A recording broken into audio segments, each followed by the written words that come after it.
What is going on YouTube? So, we received a package from our friends over at TMA, which contains a few different things and a few aftermarket things that I bought on my own from Amazon to make this whole thing work. So, what it is a little kind of like a heads-up dock over here, lack of better words, that has a colorful ring that goes on around here, which kind of is RGB.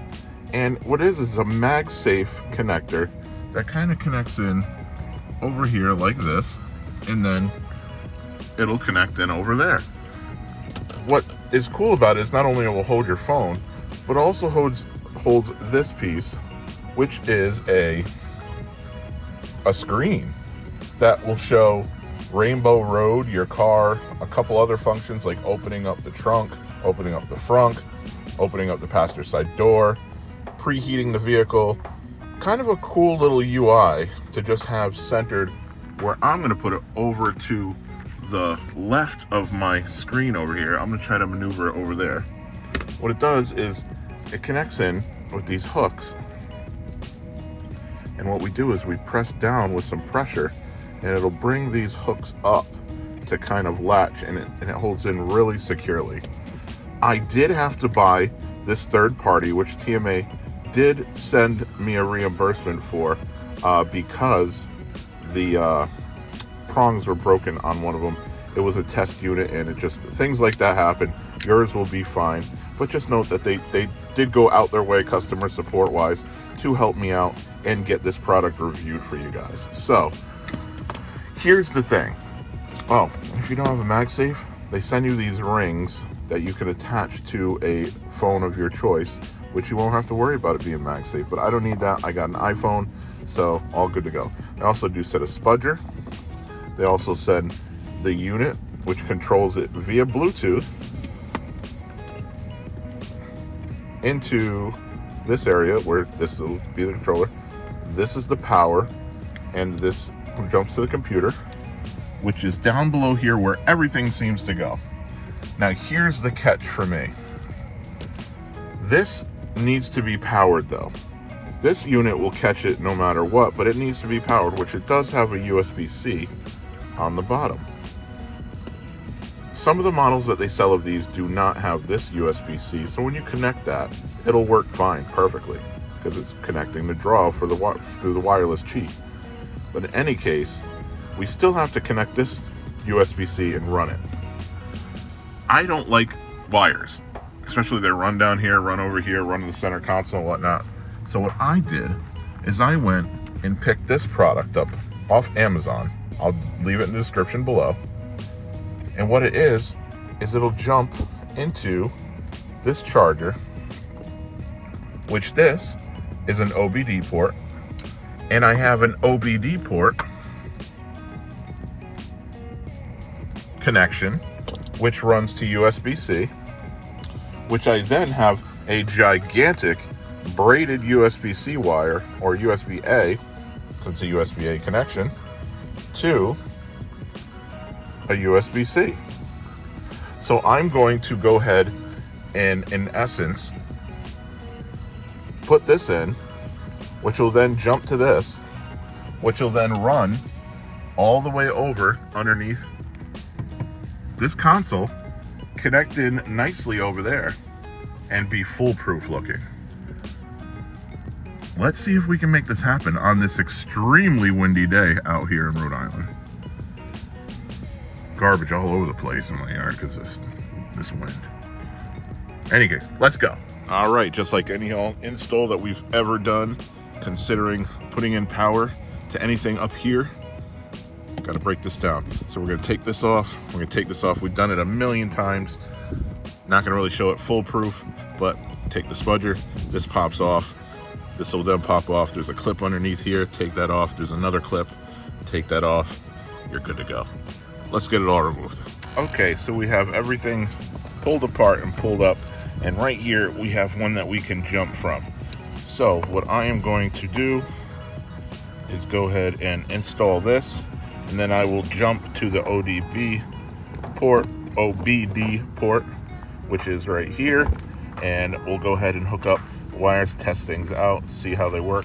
Also, you would need to remove this right here, which will then jump the power right here. Really easy. Let me show you how it looks after it's done. All right, we have that jumper in place. We also have this. We're gonna go ahead and hook up the box for Bluetooth, and then hook up the OBD, I keep mixing those up. Dyslexic going on right now, which I was as a child, full proof showing.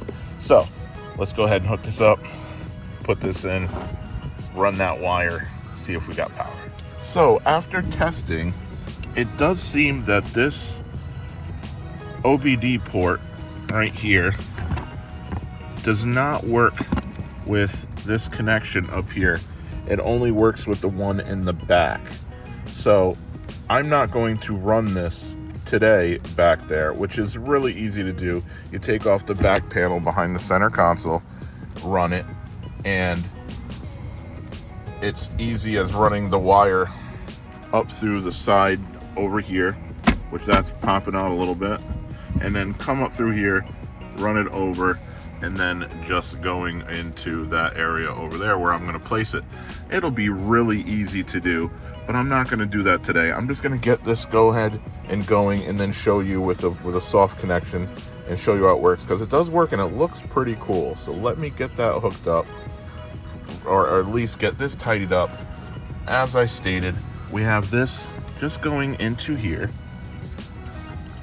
and then this just kind of dangling. This is an extra one in case you jump something in the future. Just gonna tuck this all the way, and then it'll be ready to go, button up, and easy as that. We just gotta have the power source.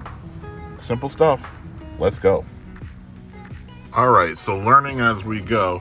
The teeth over on this end are different from the teeth down here that this device catches on. Just to show how it works.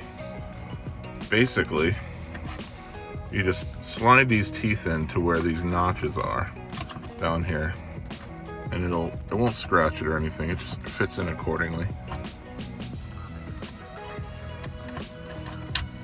See, and then slide it over, and then go ahead and lift down on that mechanism, and it locks it right in place. It's like sturdy lock there too. So I'm using my spot up here, which will drive me crazy if I didn't run this accordingly. But I'm gonna go ahead and plug this in over here to the USB-C. And you can already see it lighting up perfectly. Not too bad looking. So next we'll go ahead, and you want to line this up correctly for the USB-C on the device to be on the bottom area. So just stick it there.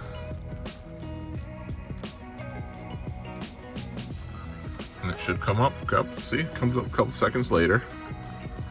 It's got a picture of the vehicle. This camera's not doing any justice for this. It's really bright out, obviously, too. But yeah, it looks really good. This camera's shuttering all to hell, but we're gonna go ahead and get in a different spot, get the settings going, and show you what this can do. Okay, now that we've maneuvered out of the sun a little bit, we can show you what this thing does. It is extremely well looking. It looks good, but it is also extremely limited. So first and foremost, if we go ahead and hold this button down just for a second, it'll bring up, so basically to the right, it'll bring up this very minimal menu, which shows setup, back, English, auto, so on and so forth. So to set the language, it's in Chinese or whatever to begin with. So we just go ahead and click that, and it'll set it to English. Auto will be the theme for nighttime, daytime. Runs off the computer, I would assume. So right now it's on the daytime theme. Nighttime looks the same, just dark, as we're all used to. So really easy there to get back. Just go ahead to the back section, and you can also load default settings, obviously, but that'll swipe back. So I believe press twice and it'll come up with this little contextual menu, which can lock the door over here, as you just saw. It unlocked. And what's also cool is it does show it on the UI. Note, it does not change the color of the car. I drive a silver metallic Model Y, and this shows white. It just is what it is there. So go ahead and hit twice again, and we'll go ahead and shut my door. Oop. Coming back, I have an auto frunk. Opens that up perfectly. It also closes it if you have an auto frunk. And note, it does show it on the UI as well on the screen. Next, trunk, same deal. Go ahead and press it. And it does not seem to be opening it. Now it does. Okay. A little buggy, but it did open it. Does show on this UI as well. Close. Everything corresponds with the UI over here as well. This one right here is for your glove box. No, I have my glove box set up for a pin. It bypasses it. So, last one is, yep, and you can hear it start revving up to go ahead and get ready to supercharge. Or if you're going to a third-party charger, it's even better because it go ahead and sets it up to start doing the heating elements so it can warm the battery up for optimal charging. So that's all pretty cool. Overall, it's a pretty good unit. I don't like how it only has the white vehicle, but I mean, it is what it is. This is really cool that this can just pop off. You get a little colorful little icon, little RGB going on in a sense, which you can go ahead and just connect the phone to or whatnot, which will look really cool. I do like that. So I'm gonna go ahead and take a ride with this, go get a coffee. Note, it does take a good, probably about 5-10 seconds for it to pop back up. Let's go ahead, let's go for a ride with it and see how this thing works. All right, let's pop it in gear. UI did look pretty good there. All right, so we're gonna go ahead.